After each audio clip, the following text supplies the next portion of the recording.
Hello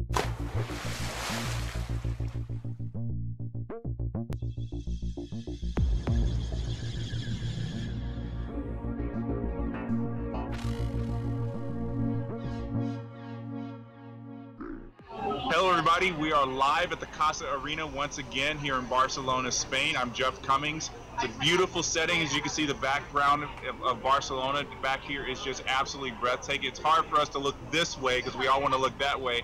Joining me right now on the couch is Soni. Everybody should know her very well, Olympic champion last year in the 200. Rebecca, it's good to have you here. It's my pleasure.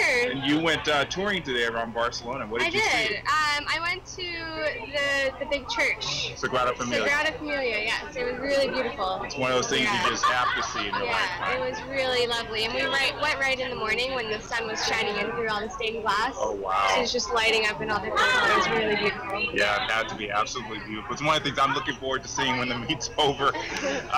So the big question on everybody's mind probably watching this, what are your thoughts about that 200 breaststroke last night? I mean, it was really exciting. It's difficult to be there. I mean, anyone would say that, and I'm sure that's understandable, but really incredible to just see the progression of that event.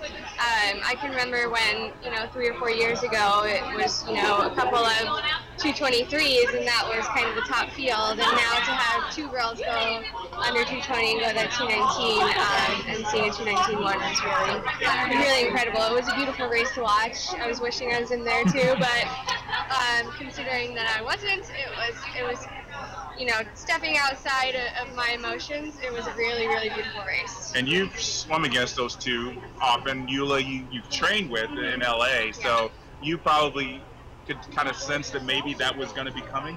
Yeah, definitely. Yulia, she's an amazing trainer.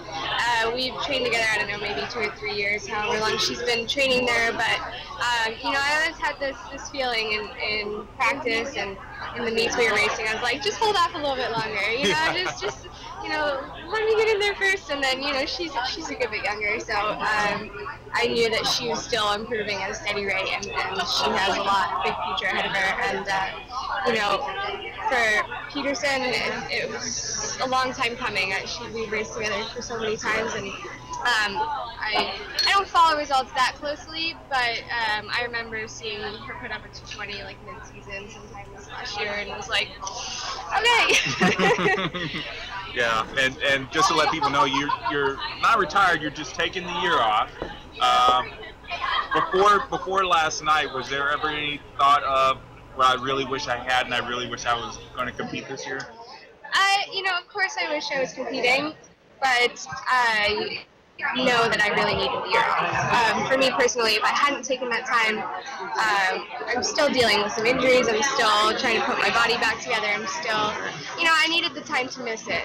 I've been doing it for what feels like a really long time, so I think it's really good to take a step back and to, miss a little bit, find a little bit more drive, and hopefully that'll take me back into the pool soon.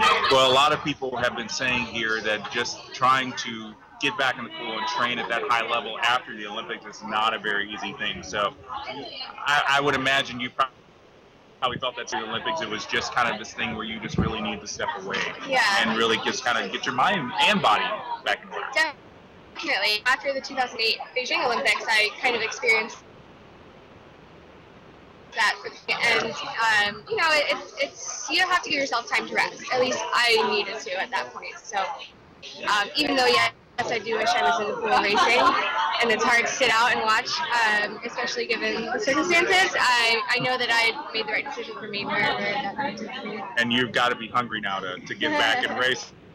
And get that. Now it looks like the 219 barrier is the next thing to do. Right. I mean, she was pretty close, so who knows what'll happen tonight. Yeah. So you train with the USC team with Dave Salo in Los Angeles. They're doing very well here. Katinka Hosu, who you used to train with, winning the 200 IM, and Usman Lilly and Haley Anderson winning in the 5K.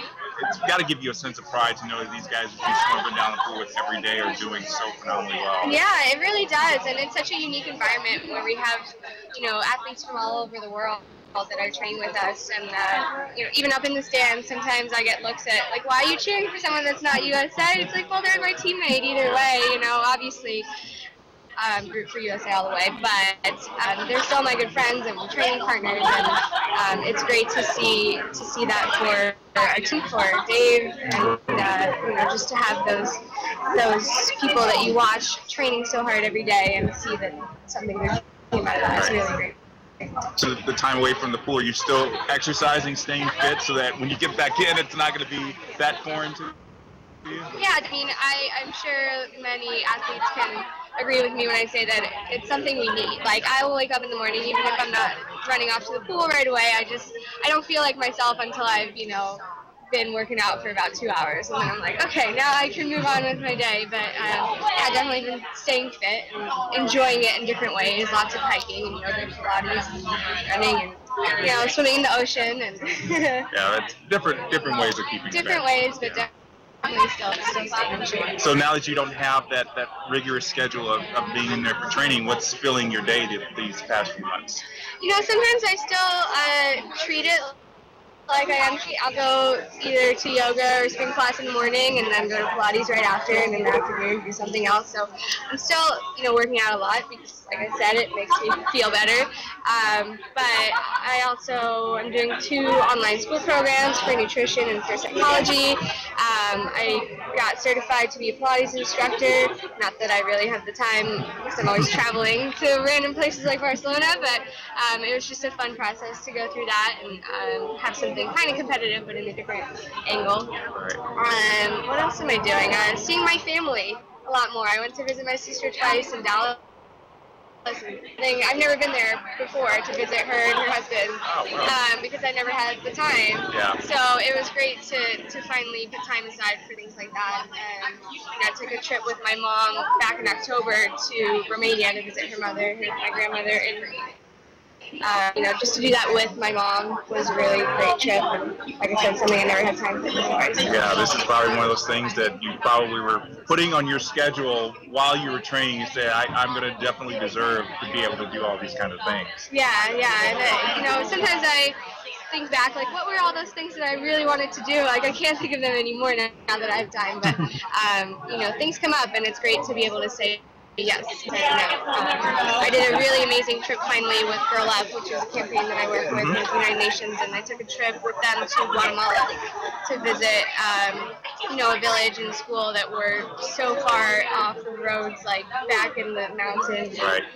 They don't even know what swimming is, let alone, a swimming pool, or it was just a great experience to be a part of that. So it's really good. It's really good. Well, while you're probably enjoying your time off, do you have any date of when you say, okay, this will be my first race or my first day of really getting back into training? I don't yet, because if and when I come back, I know I'm gonna take it less seriously in the way that I'm going to have a lot more fun with it. I want to travel more and do, some fun meets across the world, and in that sense, I'm not going to be like direct to the line. I have to do this to do that.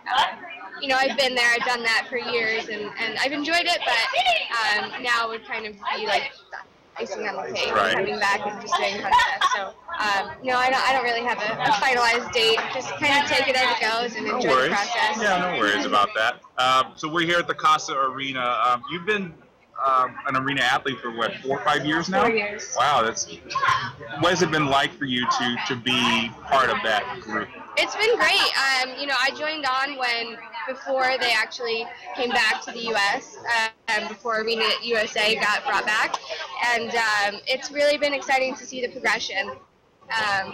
It's been a blast to work with the Italian team that runs Arena, to go visit their headquarters in Tolentino, Italy, the tiniest little, most beautiful town, and just to see the progression, to wear their suits and be part of their team. I love their products. I love wearing them, in races and practice, and just to be part of the team. They have such a big international team, and you feel from sitting in the stands or being in a meet like this, or even just looking around, can't see, but there's posters of all international athletes. So it's a much more international team, and it's great to be part of another team like that, and kind of share something in common with all those great athletes. Something I was noticing this past year in the lead up to the Olympics was your very, I guess it's almost become a trademark, your pink suit that you wore, and how a lot of girls at swim meets really kind of idolize that. I remember hearing once,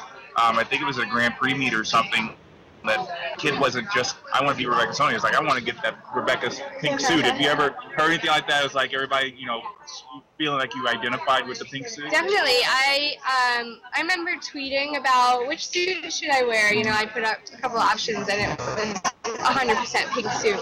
And since then, it kind of became like the lucky pink suit. And then it just, you know, it's really great to now see a meet like this where everybody's wearing some sort of bright, and to see the arena suit that's like graffiti, you know, all of colors. And, it's just nice to see something different, because for so long it was just plain, boring suits, and now it's, you know, it's fun to see the splash of colors. Yeah, we don't want to just be boring black. No more of that. Yeah, I mean, it's forever changed now. So, and you know, I love that pink suit, and I just feel like everyone knows what I'm talking about when I say pink suit. Yeah, absolutely, absolutely. Well, Rebecca, we're glad you're here.